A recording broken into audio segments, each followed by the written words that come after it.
Thank you. It is an honor and a pleasure to be here with you. And I will tell you why.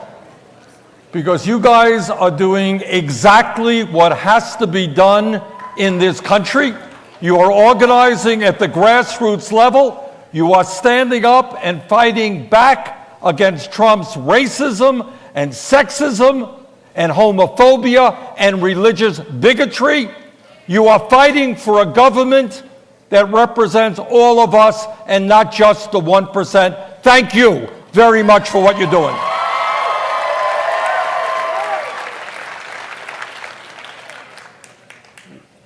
The crisis that we are facing today is not complicated. It has everything to do that we have a government that ignores the needs of working people, ignores the needs of minorities, ignores the needs of women, yet works overtime for wealthy campaign contributors and the 1%.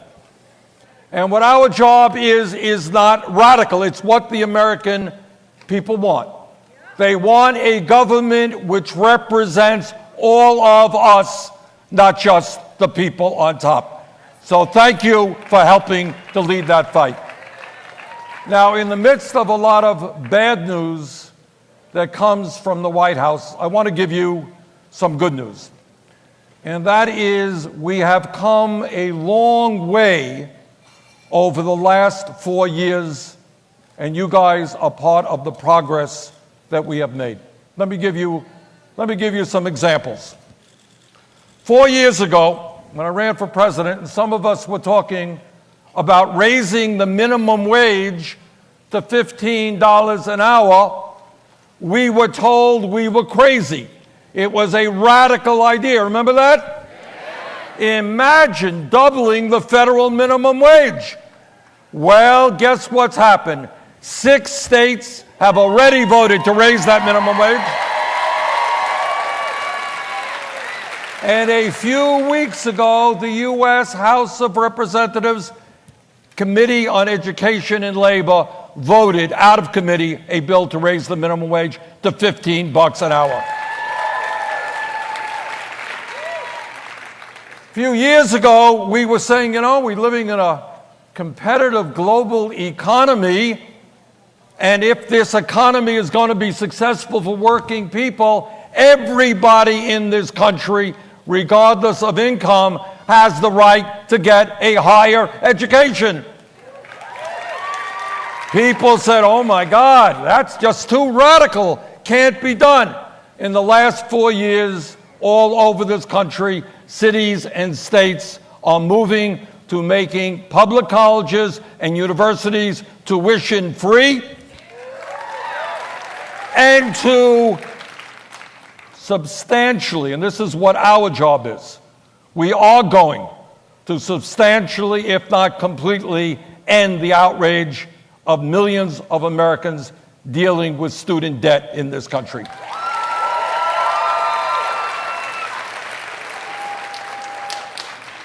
And 4 years ago, we had you really want to hear a really radical and crazy idea? I mean, this is so radical, I hesitate to bring it forward. Imagine, the establishment went crazy, media went nuts, still is. Imagine the United States joining the rest of the industrialized world and guaranteeing health care to all people as a right, not a privilege.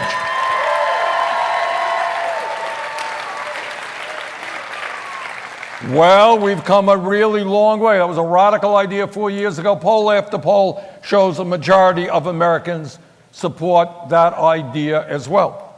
All right? 4 years ago, we were talking about the ugliness, vulgarity of the United States having more people in jail than any other country on earth, disproportionately African American, Latino, and Native American.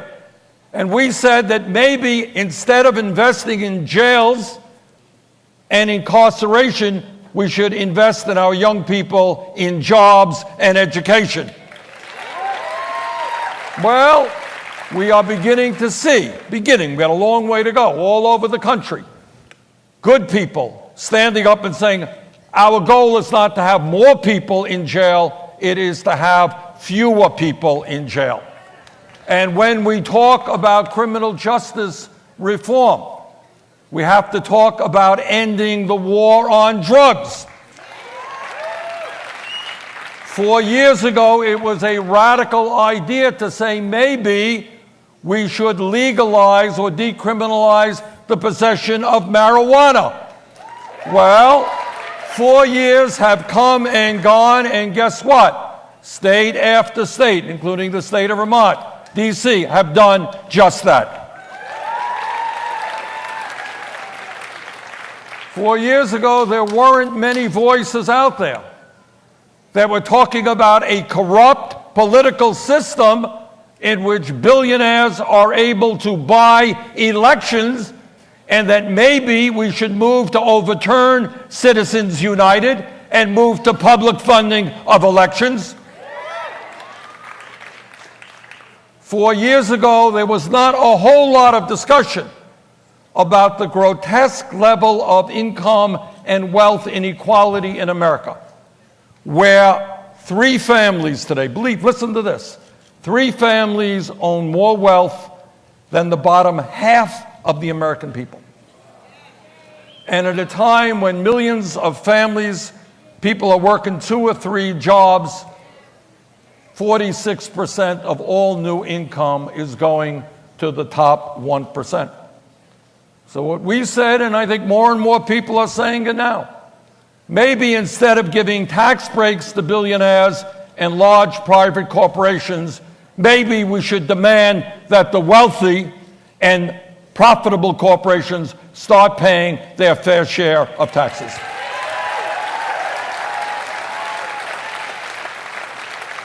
The mantra of our campaign is not me, but us. And the reason for that is not just that it sounds like a good bumper sticker.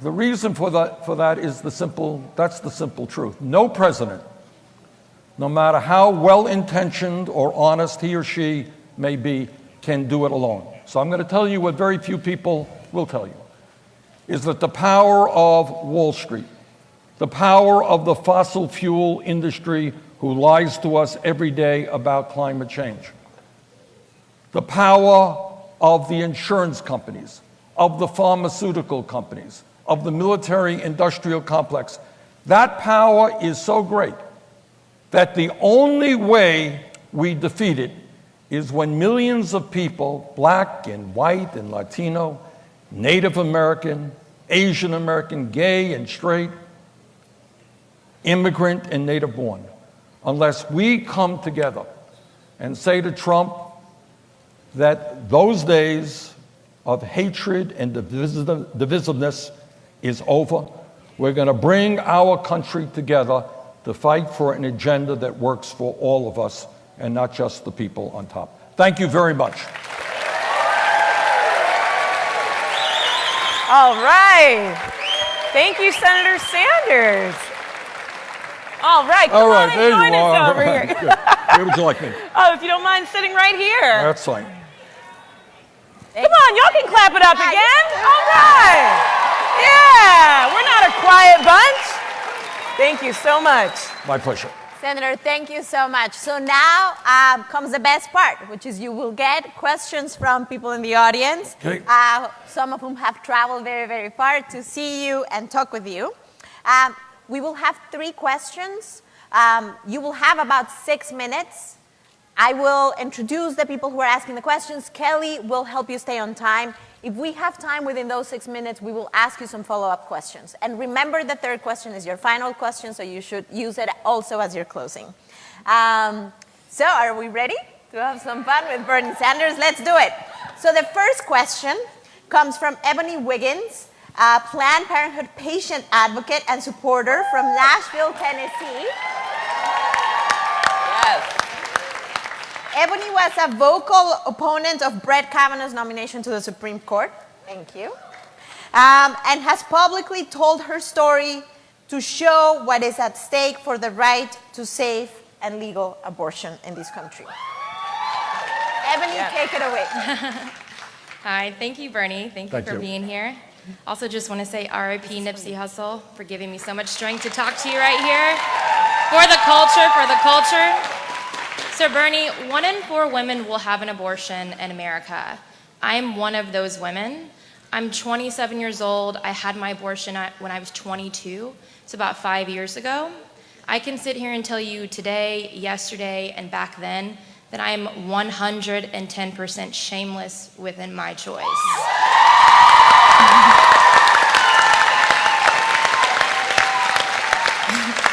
I did what was best for me and what was right for me, and I did it, and I took action when action needed to be had.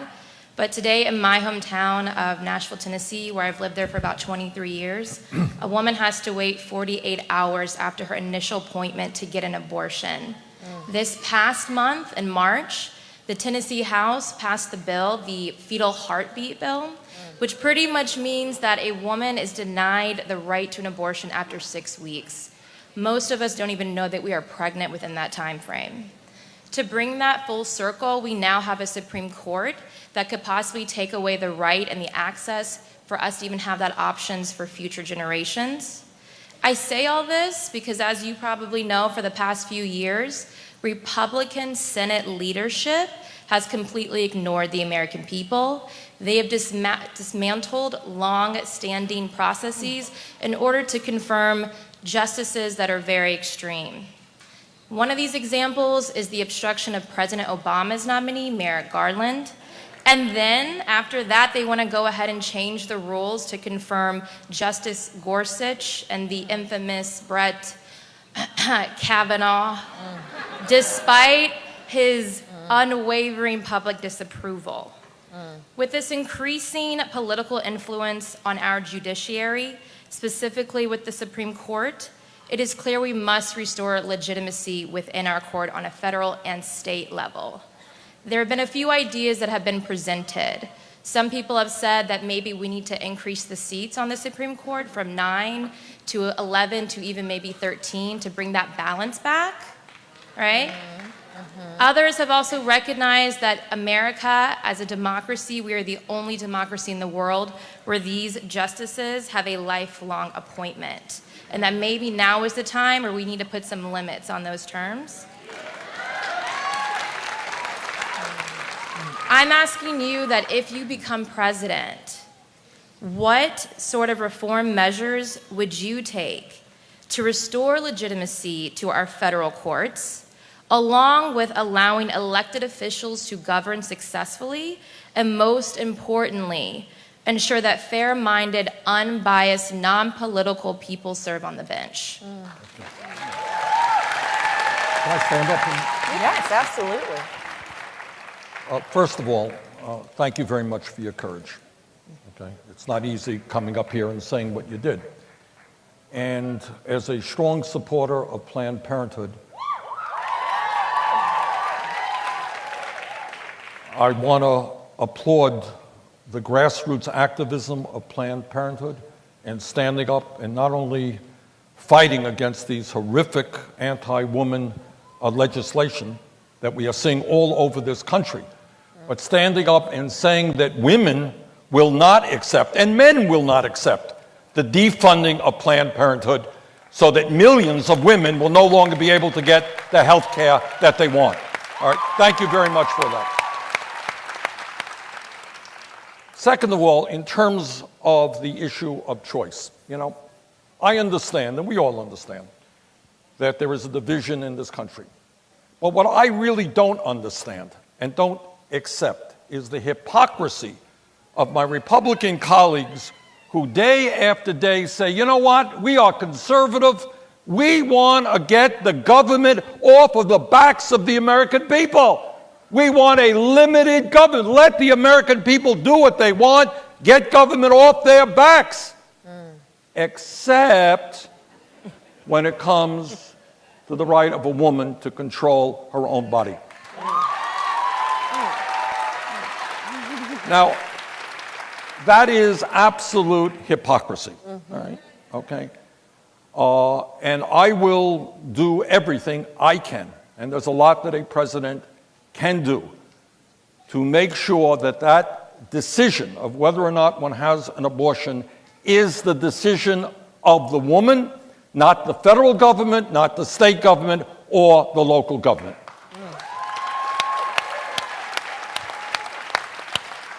Okay, in terms of the Supreme Court, here is my concern about expanding the numbers of the Supreme Court, say if the Democrats are in a position to do that.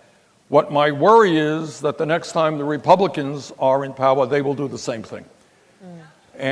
So I think that is not the ultimate solution.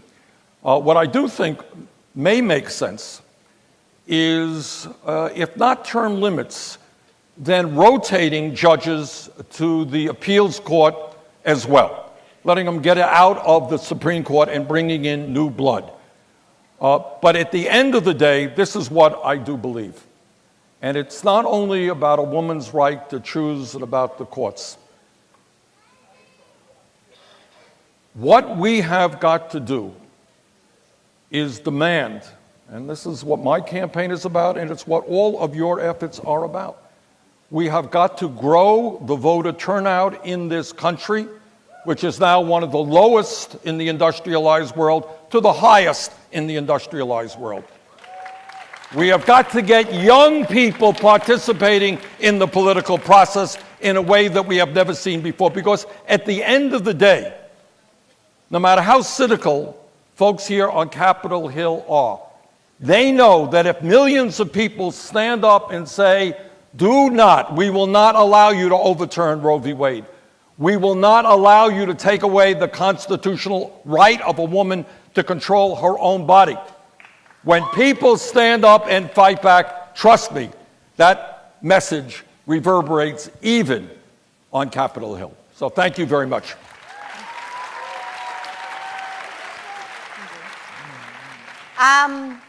Thank you, Senator. So the next question comes from Lauren Poteet. I'm sorry if I butchered it. Lauren is from Southern Virginia and currently serves as the chair for women in the NAACP DC chapter. And she's an inaugural member of the NAACP Next Gen program, which trains millennials to assume leadership roles within the organization. Great. And one of the running themes of today has been the role of young people in transforming this moment, transforming our democracy, and really painting a vision for the future. So we are so excited that Lauren is here. Hello, Mr. Sanders. So excited to be here today to ask you a question, one that's very important to me as a person of color. I come from Southern VA, Danville to be exact. Hey, Danville, any Danville? No Danville? Okay. It's very close to Charlottesville, Virginia, and as you know, back in 2017, there was a horrific violent protest, racially charged, and it really hit home for me, the horrible face of racism that's in the United States. And so my question to you is, which we did ask Elizabeth Warren earlier, but we now want to hear from Bernie Sanders, if you do become president in the 2020 elections, during your first 100 days in office, what plans of action do you plan to address when you're talking about voter suppression, making it feasible for everyone to get to the polling offices and to kind of stop this ongoing attack on people of color's voting rights? Thank you. You know, thank you very much. Thank you for that excellent question. Let me speak personally on this. You know, I was mayor of Burlington for 4 terms. I was elected to the Congress, elected to the Senate. During my political career, I lost the elections. When I started out, I was on a third party. I got 2% of the vote. And the next election, I got 1% of the vote. So there you go.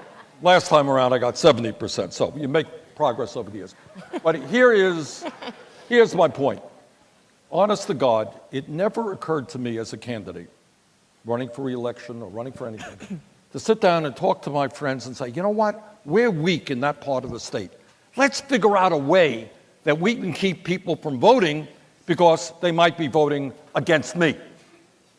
And what I say to those Republican governors and attorneys general all over this country who are working overtime to try to suppress the vote for people of color, for young people, for poor people in general, what I say to them from the bottom of my heart is if they don't have the guts to participate in a free and fair election, they should get the hell out of politics and get a new job. You know, in politics, you win elections and you lose elections. Our job is to make it easier for people to vote, not harder for people to vote. So what do? We do a couple of things in terms of election reform, and this is something that must be dealt with by the next president immediately. And that is, if you are 18 years of age in the United States of America and you're a citizen of this country, you have the right to vote. End of discussion. And that is from Maine to California to Georgia to Alabama to Mississippi. And second of all, we have got to work hard to put language back into the law that the Supreme Court did when they gutted the Voting Rights Act. And thirdly, I believe, and I've introduced legislation to encourage people to vote, to have Election Day as a national holiday.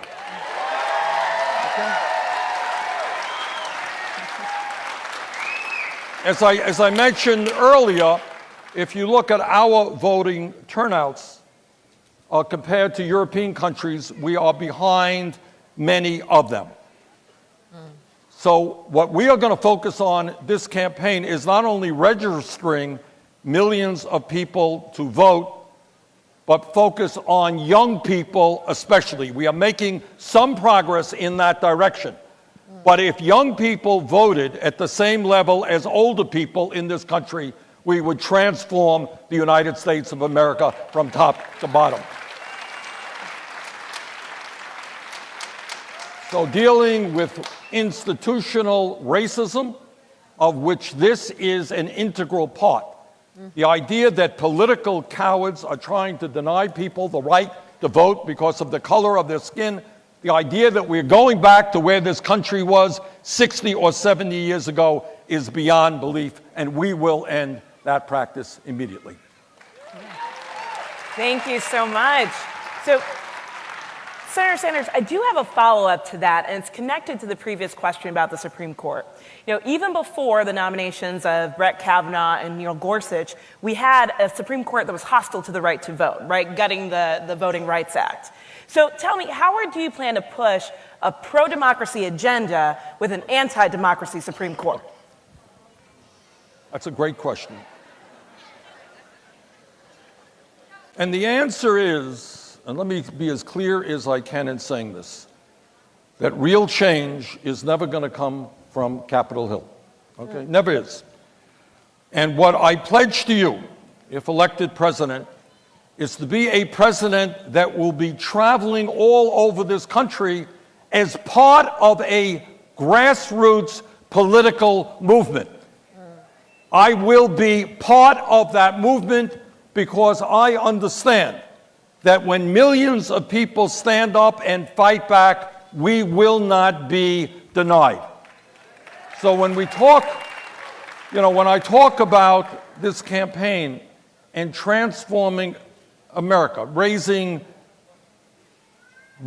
creating an economy that works for all, protecting a woman's right to choose, ending bigotry, the only way I know how to do that is when millions of people are prepared to stand up and fight back. And as President of the United States, I would be very proud to help lead that effort.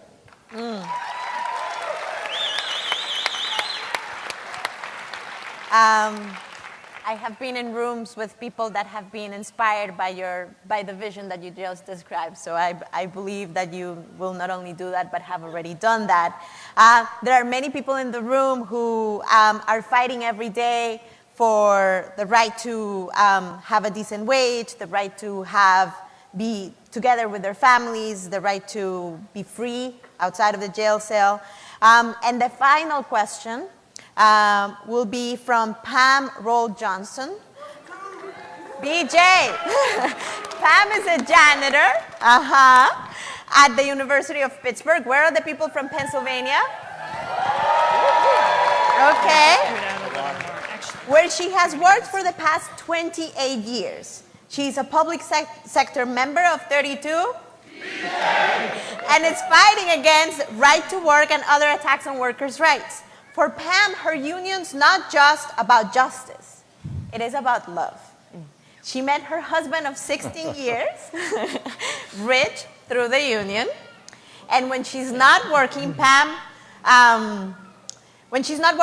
is deeply involved in her community with several groups involving national wildlife and human rights. She's active in her church and likes to quote Father O'Malley, a Pittsburgh priest who says, "If not us, who else?" Right. So, Pam, take it away.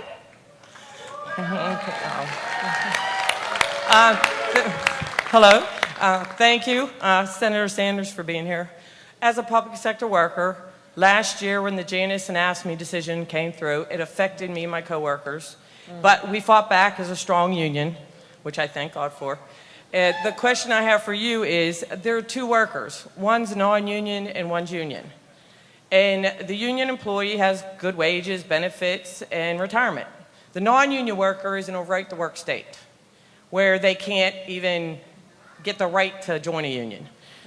So what would you do as president to make sure that workers' rights in the workplace are stood up for? Thank you.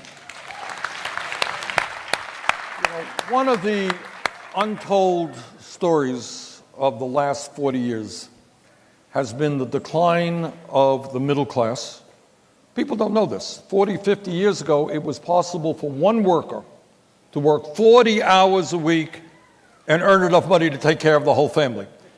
I know you're laughing. That seems like prehistoric, right? Unbelievable. And what's happened over the last 40, 50 years, middle class has declined. You got half of the people in this country living paycheck to paycheck. In other words, your car breaks down. You may not have enough money to repair it. You don't get to work. You don't get to work. You get fired. You can't take care of your kids. Somebody in the family gets sick. You have large deductibles. You can't pay it. Family goes bankrupt. All right? So what we have seen for 40 years is a massive transfer of wealth in this country. Problem is, it has gone in the wrong direction. Instead of going from the rich down to the middle class, it has gone the other way. Trillions of dollars have gone from the working families of this country to the top 1%. And I happen to believe that the time is long overdue to reverse that trend. All right? So there are a number of ways you do that, but maybe the most important, and is consistent with legislation that I've introduced called the Workplace Democracy Act. What does the Workplace, thank you. What does the Workplace Democracy Act do? Well, it says that at a time when millions of workers want to join a union but are unable to do so because of illegal employer resistance, it says that if 50 people in a shop plus one sign a card, they got a union.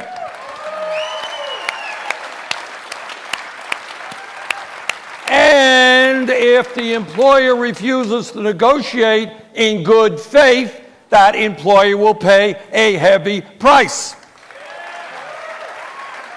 And it says that in America, that legislation that we've introduced says that in America, workers have the constitutional right to organize. That's called freedom of assembly. And therefore, in that legislation, we outlaw the ability of states to pass and maintain right-to-work legislation. Now, I happen to believe, as somebody who has walked on many, many, many picket lines throughout my life, that it is not an accident that the decline of the middle class has run parallel to the decline of the trade union movement.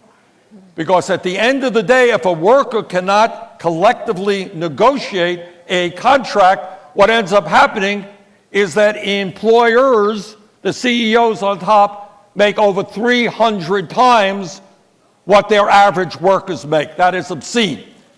And that is why we need to grow the trade union movement in this country.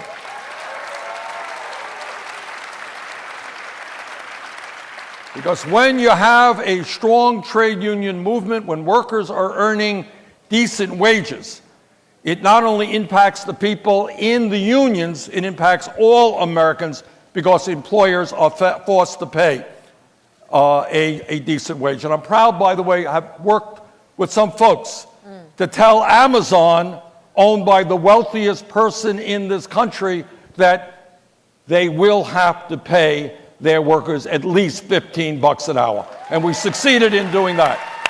And we succeeded in taking on Disney and forcing them to do that. And now, obviously, our goal is to pass a $15 an hour national minimum wage. Our goal now is to create a trade policy which says that if a company wants to shut down here and throw their workers out on the street and move to China or Mexico, you know what? Don't think that they are going to line up and get a federal contract. All right?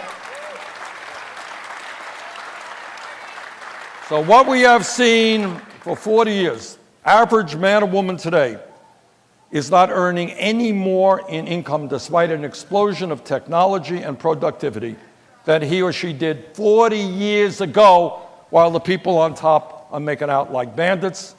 And in fact, many of them are bandits. All right.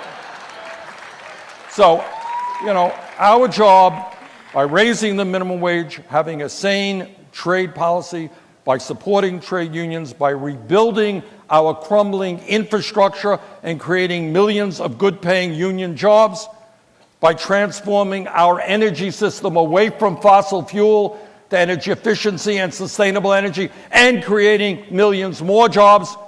We are the wealthiest country in the history of the world.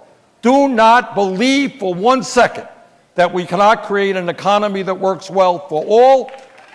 Do not believe that we cannot make health care a right for all people, that we cannot make higher education and child care affordable for all people. These are not radical ideas. These are ideas that we can achieve when we stand up and tell this 1% that we will no longer tolerate their greed, which is destroying the middle class of this country. Right, thank you so much. That it? That's it. All right, Thank I'm you. just getting warmed up. All right, give it up for Senator Sanders. Thank you. Thank you very much. Thank you.